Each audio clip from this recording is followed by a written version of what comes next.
ग्रामीण महिला विद्यापीठ के यूट्यूब चैनल में आपका स्वागत है।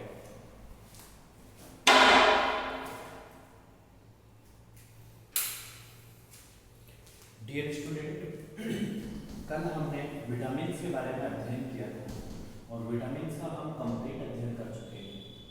आज का हमारा टॉपिक है हार्मोन।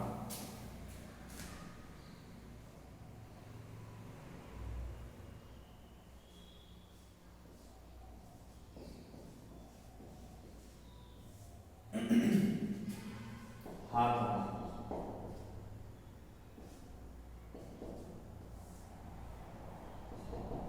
देखिए, जो हार्मोन्स होते हैं ना, यह जीव शरीर की रासायनिक क्रियाओं, वृद्धि, विकास, प्रजनन, उपापचय आदि के लिए अति आवश्यक होते हैं।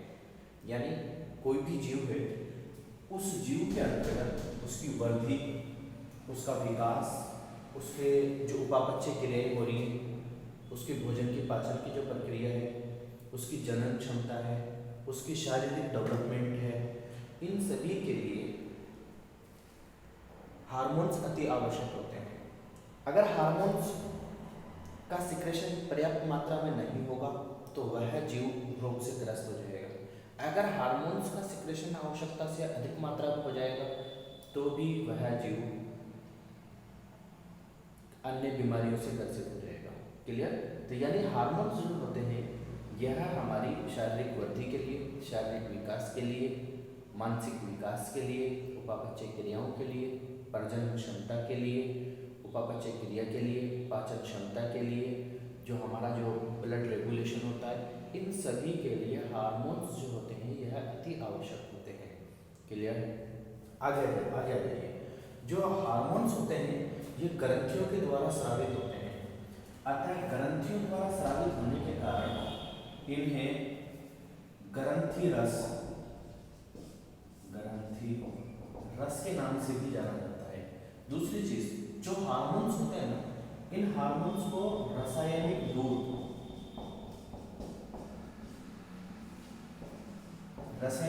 भी कहा जाता है। क्यों? क्योंकि यह हमारे शरीर में बहुत सारी जीव रासायनिक क्रियाओं को प्रभावित करते हैं। तो जीव रासायनिक क्रियाएं जैसे ही हार्मोन से संपर्क में आती हैं वैसे ही यह परिवर्तित हो जाती है। हार्मोन्स जो होते हैं ना, यह अत्यंत सूक्ष्म मात्रा में स्रावित होते हैं। अत्यंत सूक्ष्म मात्रा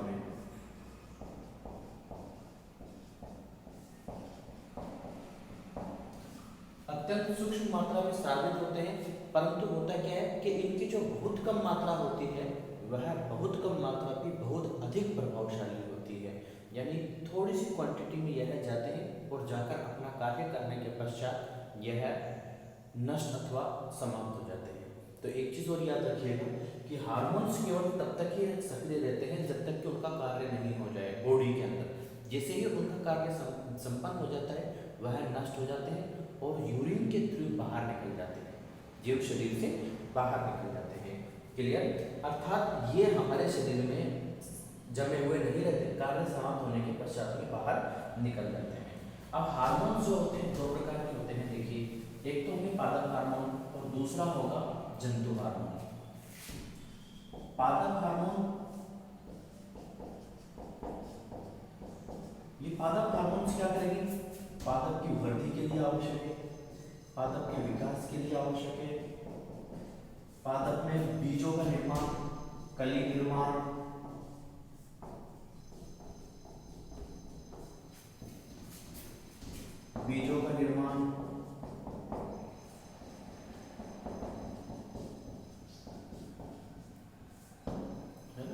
फूल निर्माण, फूलों के बनने में,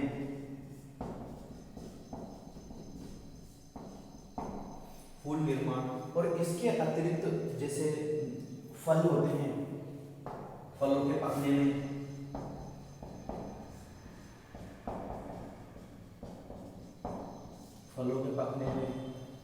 और भी कई सारे कार्य होते हैं जिन्हें पादप हार्मोन जो है संपन्न करते हैं। अगर आपने देखा होगा जो लौकी होती है, लौकी के अंदर हम एक इंजेक्शन आता है, वो इंजेक्शन लगाने के जस्ट बाद में लौकी जैसे शाम को आपने इंजेक्शन लगाया, सुबह तक वो काफ़ी लंबी हो जाती है। तो वहाँ पर क्या होता है, हार्मोन्स के ज़रिए उसके इंजेक्शन के ज़रिए उसमें लोकी में हार्मोन इंजेक्ट कर देते हैं। तो वह क्या करता है, हार्मोन्स हार्मोन्स उसकी वृद्धि को प्रभावित करता है और बहुत तेज़ी से वह वृद्धि जो लोकी होती है वह एक ही नाइट में काफ़ी बड़ी हो जाती है। इसी प्रकार से आपने देखा होगा कि जो लोकी जो होती है उसमें छोटे छोटे से उसमें फूल बन गया, फूल बनने के बाद में लोकी बन जाती है, लेकिन वह पूर्ण रूप से नहीं हो पाती और उससे पहले ही मुरझाकर वह नष्ट हो जाती है। तो वहाँ पर क्या कंडीशन है, क्योंकि वहाँ हार्मोन्स का सिक्रेशन नहीं हो पा रहा, या हो पा रहा है तो उस फूल तक हार्मोन्स नहीं आ पा रहे, जिसके कारण वह जो लोकी है पूर्ण रूप से निर्मित नहीं हो पा रही है। क्लियर। इसी प्रकार से जंतु हार्मोन भी होते हैं। जंतु हार्मोन्स क्या करते हैं, जंतु हार्मोन्स होते हैं ना, जंतु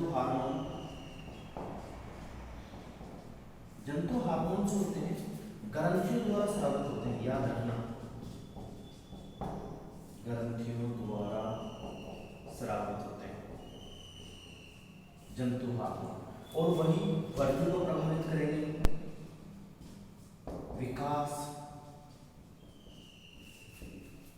के अंदर शारीरिक विकास भी आ गया और मानसिक विकास भी आ गया, प्रजनन क्षमता,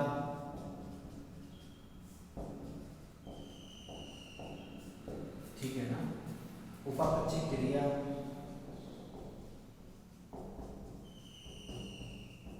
और भी कई पाचन क्रिया है, और भी कई सारे जो हमारे जीव रासायनिक क्रियाएं हैं, इन सभी को हार्मोन्स प्रभावित करते हैं। ये जो हार्मोन्स होते हैं जंतु हार्मोन, यह ग्रंथियों के द्वारा सीधे रक्त में छोड़े जाते हैं, ग्रंथि द्वारा रक्त में स्रावित होते हैं, रक्त में स्रावित होते हैं और रक्त में स्रावित होकर अपने कार्य को संपूर्ण करके और यह नष्ट हो जाते हैं। क्लियर है। जो हार्मोन्स जो होते हैं ना, जीव शरीर जो हार्मोन्स है, इसकी कमी भी नुकसानदेह है, अगर कम मात्रा में स्रावित हो रहा है तो वह भी नुकसानदेह है, और अगर अधिक मात्रा में स्रावित हो रहा है तो वह भी नुकसानदेह होता है। नेक्स्ट,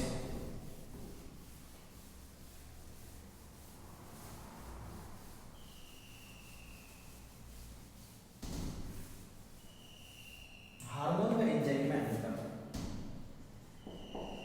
पूछा हुआ क्वेश्चन,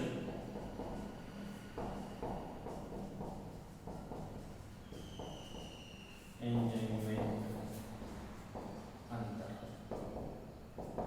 देखिए, एक तरफ हम एंजाइम लिख देते हैं और दूसरी तरफ हार्मोन, एंजाइम और इधर हम लिख देते हैं हार्मोन। आपको ऐसे कैसे याद रखने में आसानी। एंजाइम जो होते हैं फर्स्ट उच्च अणुभार वाले प्रोटीन होते हैं,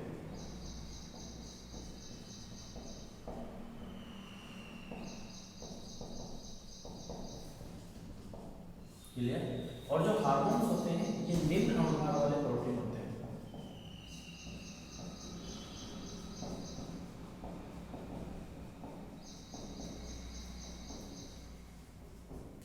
क्लियर। तो पहला अंतर तो हो गया कि जो एंजाइम होते हैं ये उच्च अणुभार वाले प्रोटीन, और हार्मोन जो होते हैं यह निम्न अणुभार वाले प्रोटीन होते हैं। सेकेंड, जो एंजाइम होते हैं ये रक्त में स्रावित नहीं होते,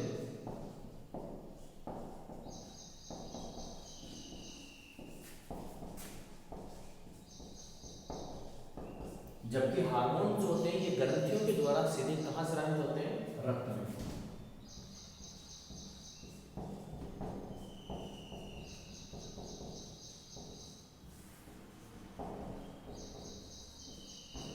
ठीक है। तो यह दो अंतर होते हैं एंजाइम्स और हार्मोन्स में। एंजाइम उच्च अणुभार वाले प्रोटीन होते हैं जबकि हार्मोन्स निम्न अणुभार वाले प्रोटीन होते हैं। सेकेंड, जो एंजाइम्स होते हैं ये रक्त में स्रावित नहीं होते, जबकि हार्मोन जो होते हैं यह रक्त में स्रावित होते हैं। क्लियर। नेक्स्ट आ जाइए, हार्मोन्स का एंजाइम में समानता, अंतरिक्ष क्या पड़ेगी, समानता।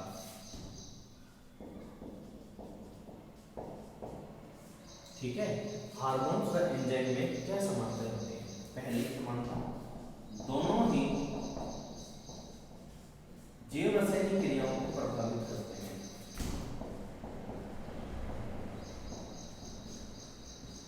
जैव रासायनिक क्रिया को प्रभावित करते हैं।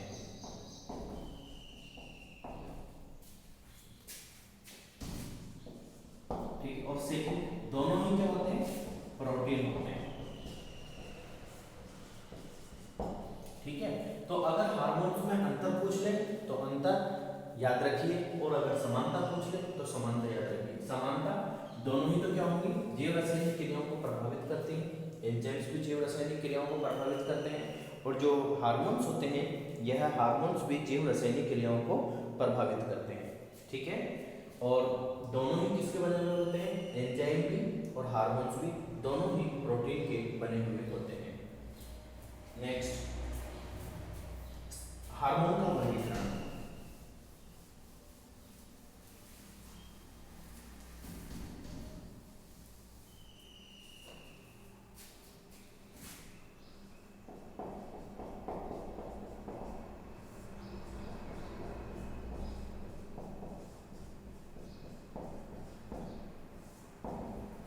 हार्मोन्स का वर्गीकरण देखिए, हार्मोन्स को ना संगठन के आधार पर 3 भागों में बांटा गया है।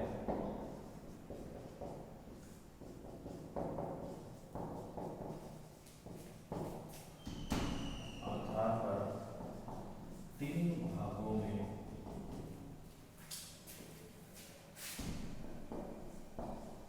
बांटा गया है। ठीक है, पहला आ जाता है आपके पेप्टाइड हार्मोन। पेप्टाइड हार्मोन्स, ये जो पेप्टाइड हार्मोन्स होते हैं ना, इन्हें प्रोटीन हार्मोन के नाम से भी जाना जाता है। कौन सा हार्मोन, प्रोटीन हार्मोन के नाम से भी इन्हें जाना जाता है, पेप्टाइड हार्मोन्स को। क्यों, क्योंकि इनमें पेप्टाइड बंध पाया जाता है। कौन सा बंध पाया जाएगा, पेप्टाइड बंध। पेप्टाइड बंध पाया जाने के कारण इन्हें प्रोटीन हार्मोन के नाम से भी जाना जाता है। अगर उदाहरण की बात करें तो इंसुलिन और ऑक्सीटोसिन।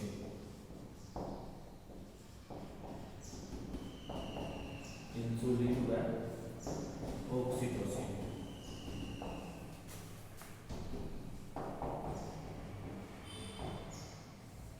ठीक, सेकेंड आ जाइए आप अमीनो हार्मोन्स।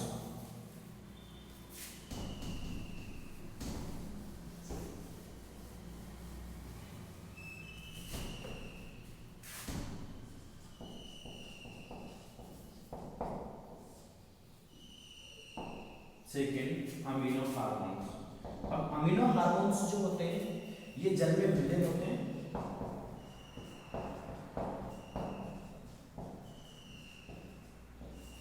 और इनमें NH2 समूह उपस्थित होता है।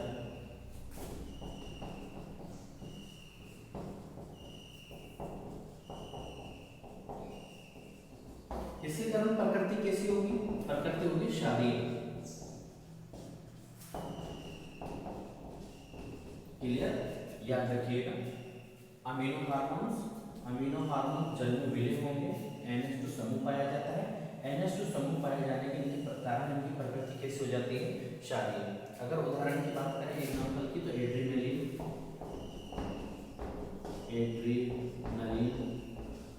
जो एड्रिनल ग्रंथि के द्वारा स्रावित होता है, और थायरॉक्सिन थायराइड ग्रंथि से स्रावित हार्मोन होता है थायरॉक्सिन। ठीक है ना, तो ये दोनों उदाहरण आते हैं किसके, अमीनो हार्मोन्स के। और तीसरा आ जाता है इसमें steroid hormone.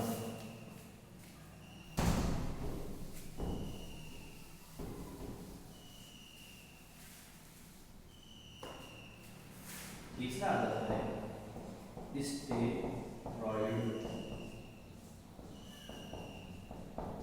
Hormones. Steroid hormones में क्या हो जाता है कि नाभिक में स्टेरॉइड पाया जाता है।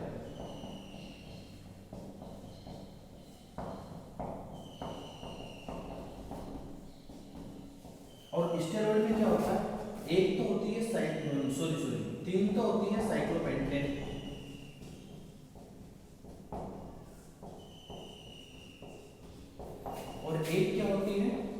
एक होती है एक तो होती है साइक्लोपेंटेन और तीन होती है साइक्लोहेक्सेन।